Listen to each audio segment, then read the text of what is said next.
ટાઈમમાં સમાચારમાં આગળ નજર કરીએ। ગાંધીનગરના કોબા કમલમ પાસે આવેલી શ્રીજી એરિસ કન્સ્ટ્રક્શન સાઇટ પર આજે ભેખડ ઘસી પડવાની દુર્ઘટના સર્જાઈ હતી।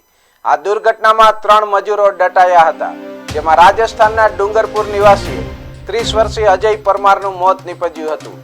ગાંધીનગર પોલીસ કંટ્રોલના હેડ કોન્સ્ટેબલ મેહુલભાઈએ સવારે 11:40 વાગ્યે ફાયર કંટ્રોલને જાણ કરી હતી, જેથી ફાયર બ્રિગેડની ટીમ 2 મિનિટમાં જ ઘટના સ્થળે પહોંચી ગઈ હતી। દુર્ઘટનામાં 2 મજૂર ઘાયલ થયા છે। 45 વર્ષીય નટવરભાઈ ડામોર અને 19 વર્ષીય ચિરાગ ડામોર બંનેને તાત્કાલિક સારવાર માટે નાના ચિલોડા સ્થિત અક્ષર હોસ્પિટલમાં દાખલ કરવામાં આવ્યા છે। કન્સ્ટ્રક્શન સાઇટના બિલ્ડર પ્રકાશ મધુભાઈ પટેલ ફાયર બ્રિગેડની ટીમે બપોરે 1:10 વાગે રેસ્ક્યુ ઓપરેશન પૂર્ણ કર્યું હતું।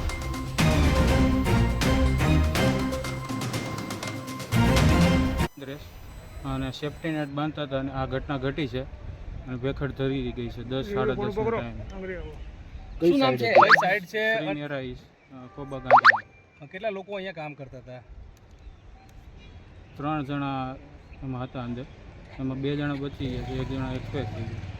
ક્યાં લઈ ગયા જે લઈ અને આપણે ગાંધીનગર સિવિલ ને જે ઈજાગ્રસ્ત થયા છે બરોબર, એ લોકોને ક્યાં લઈ ગયા, કઈ હોસ્પિટલ લઈ ગયા છે? અને ગાંધીનગર સિવિલમાં।